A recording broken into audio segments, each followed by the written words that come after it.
और बेटे, अलार्म लगाने की क्या जरूरत थी? थोड़ी देर और सो लेते। विनोद और अशोक के हॉस्टल जाने का टाइम हो गया ना माँ। अरे उन्हें तो मैं तैयार कर दूंगी, तू और थोड़ी देर सो ले। देखो माँ, आपको इतना सारा काम करना है, मुझे मालूम है। आज आपको ये सारे कपड़े सीकर देने हैं।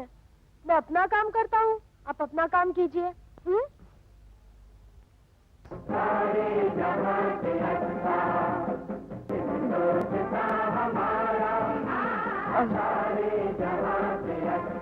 चाय गरम, चाय पियो भैया, ये लो। Thank you. चाय लो। Thank you. तुम हमें म्यूजिक सुना करके उठाते हो? डैडी कहते थे कि बादशाह अकबर को तानसेन संगीत सुनाकर जगाता था, मैं तो रेडियो सुनाकर जगाता हूँ। अच्छा अच्छा, अब यहाँ ना कोई अकबर है और ना ही ये तानसेन। तुम दोनों जल्दी चाय पीकर तैयार हो जाओ, ठीक 7 बजे रिक्शा आ रही है, समझे? मम्मी। भोपू भोपू भोपू महाराज आ गए, बच्चे लोग, रिक्शा आ गया, चलो फटाफट। लीजिए अंकल चाय। अरे वाह, इतने जल्दी तो मंदिर में भी प्रसाद नहीं मिलता और यहाँ चाय फटाफट। नमस्ते माँ जी। नमस्ते। माँ जी, आप सचमुच नसीब वाली हैं जो इतना अच्छा बेटा मिला। नसीब वाला तो मैं हूँ जिसे इतनी अच्छी माँ मिली है। अरे वाह। माँ, हम तैयार हो गए, चलो नाश्ता कर लो। बेटा चाय बहुत अच्छी थी, ईश्वर तुम्हें सुखी रखे। अरे तू कहाँ जा रहा है? मैं इनका सामान बैग में भरने जा रहा हूँ, टाइम बच जाएगा। अरे पहले नाश्ता तो कर ले। मैं नाश्ता बाद में कर लूंगा। तू जरूर पिछले जन्म में इनकी माँ रहा होगा। तुम्हारे डैडी की बड़ी इच्छा थी कि तुम दोनों पढ़ लिख कर बहुत बड़े इंसान बनो। डैडी को प्रणाम करो। थोड़ा और सर झुकाओ। ये क्या शीला? अरे तुम जाग गई शीला? मैं सोई कहाँ थी, मैं तो जागी हुई थी। चलो चलो, अब बड़ो मत, देर हो रही, चलो।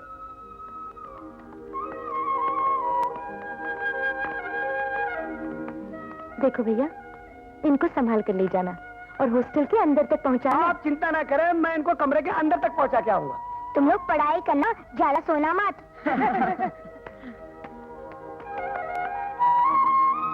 चलो बच्चे, चलो चलो, बैठो बैठो बैठो, चलो बेटा, आ जाओ आ जाओ।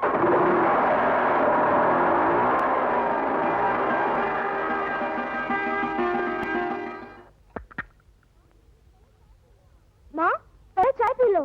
तुम भी तो पी लो। नहीं माँ, मैं जाने का टाइम हो गया है। सुबह उठते ही लोगों को अखबार में जाना चाहिए ना। और माँ, मैं अखबार की 200 कॉपियाँ बेच लेता हूँ। अच्छा? माँ, तुम दोपहर को बाजार मत जाना, मैं उधर से सब्जी लेता आऊंगा। और शाम को जब मैं गैरेज में काम करने जाऊंगा ना, तो उधर से दाल चावल लेकर आऊंगा। अरे हाँ माँ, ये कल के 8 रुपए, ये लो।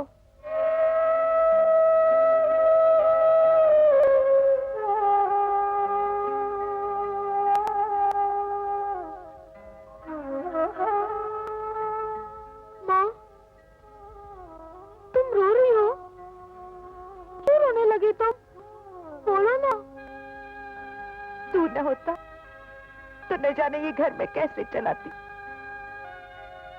शारदा, शारदा।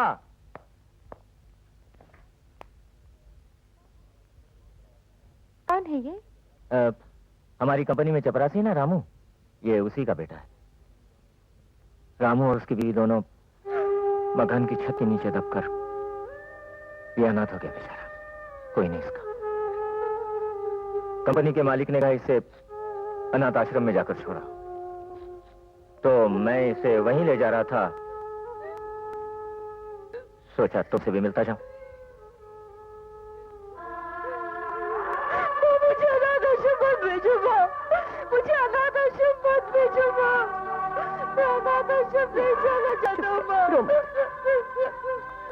तुम भी अजीब बाप हो।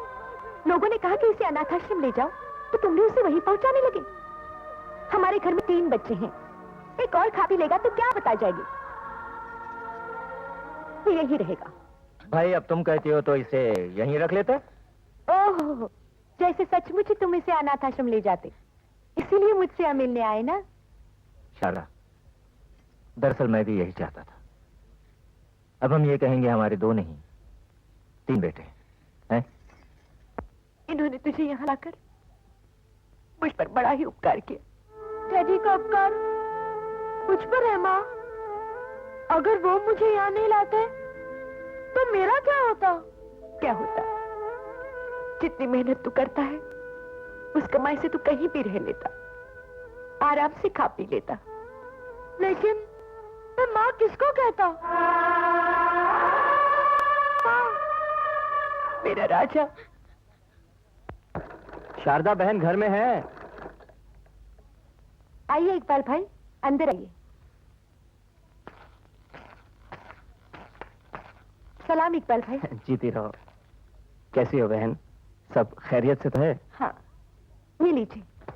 आपने जो कपड़े दिए थे वो सब तैयार है, बाकी के कल हो जाएंगे। क्या सोच रहे हैं?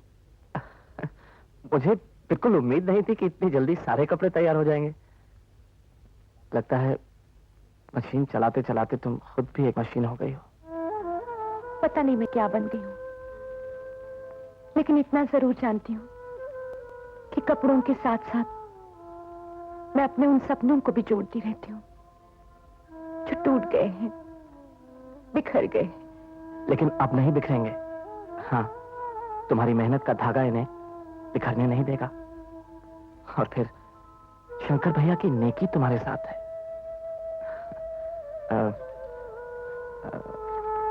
ये तुम्हारे रुपए। शुक्रिया। खुदा हाफिज। खुदा हाफिज।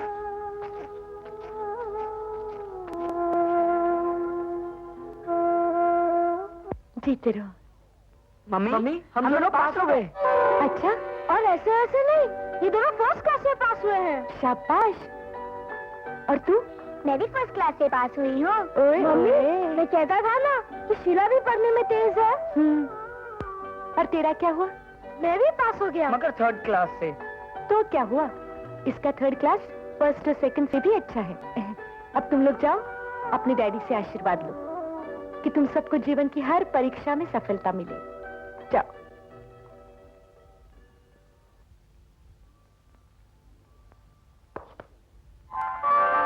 ये क्या माँ? तुम्हारे पिताजी की याद आ गई। आज अगर वो हमारे पीछे होते तो कितने खुश होते। ये तो सच है माँ, पिताजी की कमी कभी पूरी नहीं हो सकती। लेकिन ये भी तो सच है कि तुमने उनकी कमी कभी हमें महसूस नहीं होने दी।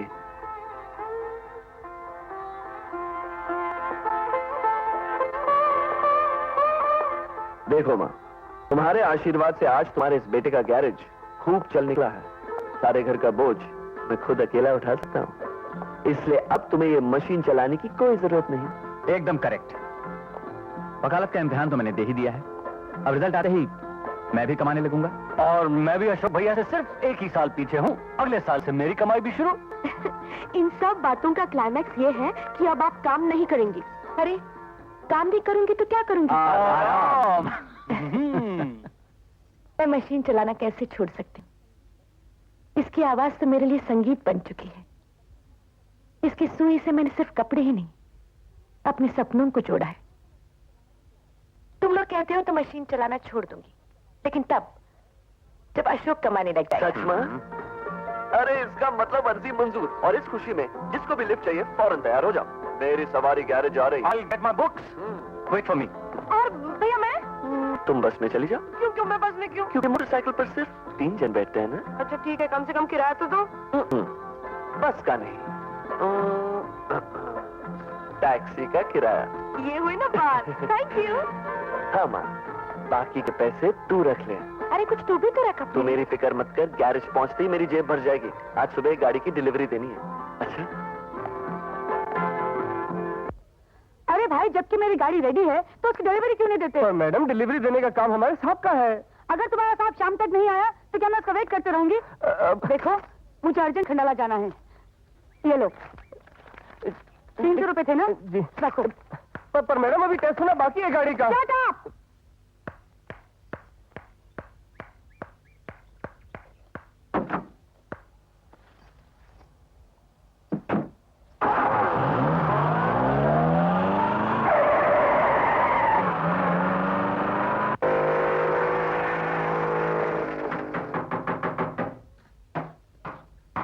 लल्लू।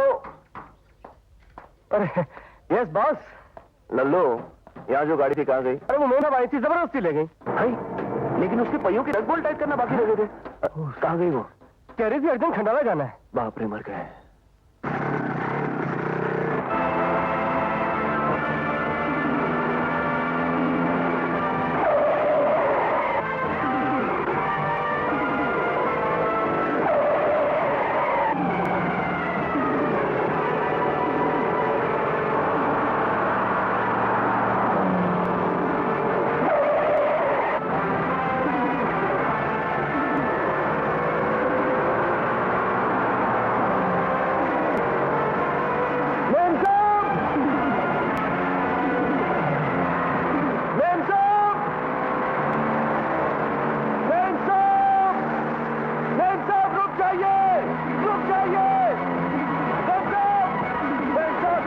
गाड़ी का पहिया।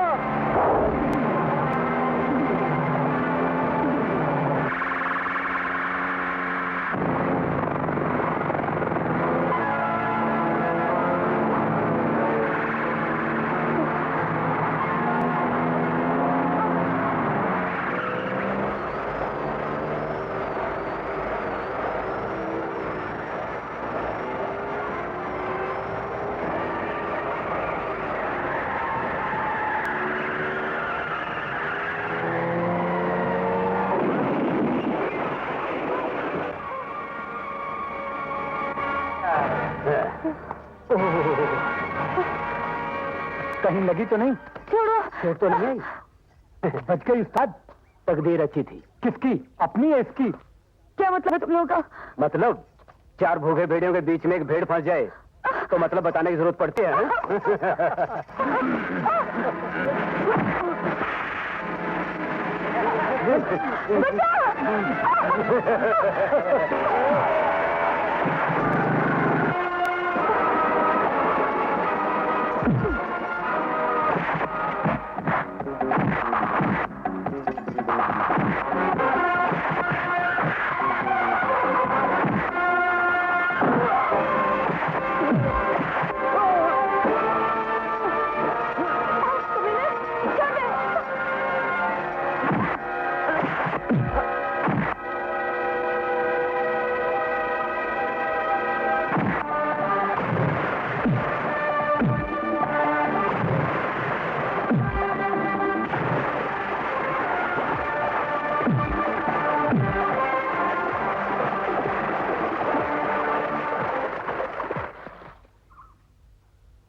अब आप ये कहेंगी कि आपने मेरी जान बचाई, उसके लिए आपका बहुत बहुत शुक्रिया।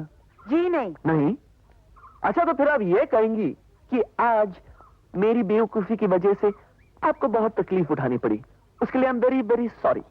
जी नहीं। तो फिर आप ये जरूर कहेंगी कि मेरी वजह से आपके सर पर जो चोट लगी है उसके लिए आई एम वेरी वेरी। मैं आपसे ये कुछ नहीं कहूंगी, मैं आपसे सिर्फ इतना कहूंगी कि आपको मेरे साथ डॉक्टर के पास चलना पड़ेगा ताकि आपकी इस चोट की मरहम पट्टी हो सके। चलना तो आपको मेरे साथ पड़ेगा। हाँ? मेरी मोटरसाइकिल पर। अब आप आएंगी? आ रही हूँ। बड़ी साईं, हमारी तकदीर का सारा तस्वीर दिखाओ नी। No if and no but, एकदम क्लियर कट साफ साफ बताओ नी। सो डैडी, क्या मुसीबत है? चाणक्य के गैराज में आशा ने गाड़ी दी है, अभी तक लेकर नहीं आई। आगे क्या लिखा है? मैंने कितनी बार आपसे कहा एक गाड़ी और ले लीजिए, मगर आप तो मेरी बात ही नहीं सुनते। क्यों सुनो, 1 लाख रुपया ब्याज पे चढ़ाऊंगा तो 3 रुपया सैकड़ा के हिसाब से 3000 रुपया घर में आ जाएगा। और अगर 1 लाख में एक गाड़ी खरीदूंगा तो 2000 क्लियर कट आउट। मैं तो पंडित जी ये गाड़ी भी बेचने के चक्कर में हूँ। आपकी जो समझ में आए वो कीजिए। लाइए 100 रुपया दीजिए टैक्सी का, मुझे जू तक जाना है। टैक्सी में क्यों, बस में चली जा, 4 रुपए में आना जाना हो जाएगा। चंचल दास जी सर जी। ये ले 100 रुपया और छुट्टा करा के 4 रुपया बेबी को दे दे। अरे देख। बिटिया सुनो तो, हम कर रहे सर जी, और बिटिया रानी पैसा ले गई। वो पैसा ले गई तो मैं तेरी तनख्वाह से 95 रुपए काट लूंगा। लेकिन वो तो 50 का नोट था ना। तो मैं तेरी तनख्वाह से 45 रुपया काट लूंगा। पंडित जी, ये दोनों लड़कियां तो मेरे को कंगाल करके छोड़ेगी। आप देखकर बताओ कि इन दोनों को मैं विदा कब करूंगा। और लाखों का दहेज लेकर मेरी बहू कब आएगी? कब आएगी? बहू आएगी तो बेटा पैदा होगा। ये तो और अच्छी बात है साईं, फिर से लाखों का दहेज अंदर। वो तो बात ही बात है, रेखाएं ये कहती हैं कि उसके पैदा होते ही आप कंगाल हो जाएंगे। कंगाल? अरे नहीं साईं, नहीं, कुछ करो। अब मैं कंगाल नहीं होना चाहता। कराची से 2 इलायची लेकर चढ़ा था, पेट काट कर धन जमा किया। अब मैं क्लियर कट कंगाल नहीं होना चाहता। ये क्या लिख दिया? ये विधाता का लेख है क्लियर कट, इसे कोई नहीं मिटा सकता। राम भला करे आपका। मैं डैडी, हाय हाय, आपके लिए एक फैंटास्टिक न्यूज लाया हूँ। क्या?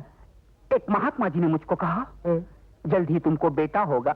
मुझको? इस उम्र में चेहरा तो देखो। नहीं। मुझको डैडी, आपको नहीं। उन्होंने मुझको कहा जब तुमको बेटा होगा तो तुम फौरन करोड़पति बन जाओगे।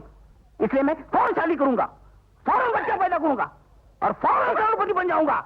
मैं फौरन यहाँ से चला जाता हूँ। शंकरदास, इनको फौरन 2 रुपया देकर रवाना करो। 2 रुपए? शेर जी, 2 रुपए अपने पास ही रखिए और इन 2 रुपयों की इलायची खरीद कर कराची से वो भी अपने पास रखिए। मैं जाता हूँ। Thank you very much. बड़ी 2 रुपया तो बचे। गंगाराम, क्या कह रहा था तू? मैं कह रहा था कि आप मेरे लिए लड़कियां ढूंढना शुरू कर दीजिए। अरे बाबा, तुझे पता नहीं तू क्या कह रहा है। तू मुझे लड़कियां नहीं, अपनी चिता के लिए लकड़ियां ढूंढने को कह रहा है। ये क्या कह रहे हैं? ये तो क्लियर कट मार रहे हैं। कह रहे हैं कि अभी ज्योतिषी महाराज आए थे ना, तो कह रहे थे। अरे तुम चुप रहो जी, तुम चुप रहो जी। ये क्लियर कट मेरे बेटे की जिंदगी का सवाल है। बेटा, ज्योतिषी महाराज ये कह गए कि तू शादी के मंडप पे जैसी दुल्हन के साथ साथ पेड़े लेने लगेगा तो तू होगा। ये रो रहे क्या हंस रहे हैं? रो रहे हैं जी। रो रहे हैं। रोना नहीं रहती, रोना नहीं। वैसे तो मरना सबको ही है और आपने जितना जिया था जी लिया। मैं अपने मरने की बात नहीं, तेरे मरने की बात कर रहा हूँ। 7 पेड़े लेने के बाद। और फिर तू वैसे मेरा अकेला पुत्र है। अरे जवानी में मरते वक्त तो वैसे ही बड़ी तकलीफ होती है बेटा। मुझे मरना नहीं है। शुक्र है भगवान का, ज्यादा चोट नहीं आई। गलती मेरी थी और सजा इनको मिली। नहीं माँ, गलती तो मेरी थी। गाड़ी तैयार करने के बाद पहियों के नट बोल्ट टाइट कर देना चाहिए था मुझे। गैरेज वालों ने मुझे काफी रोका, लेकिन मैं जबरदस्ती गाड़ी लेकर चली गई। गलती मेरी ही थी माँ जी। गलती किसी की भी हो, इसी बहाने आपसे मुलाकात तो हुई, वरना इतने बड़े बाप की बेटी हमारी इस छोटी सी कुटिया में क्यों आती? दौलत से कोई बड़ा छोटा नहीं होता, लेकिन दुनिया तो दौलत को ही सब कुछ मानती है। मान लो अगर मेरी इज्जत लुट जाती तो दौलत क्या कर सकती थी? मेरी इज्जत तो वापस नहीं आती ना। मेरी नजर में सबसे बड़ी दौलत तो ये है जिन्होंने मेरी इज्जत बचाई। इसने तो बहुतों को बचाया है।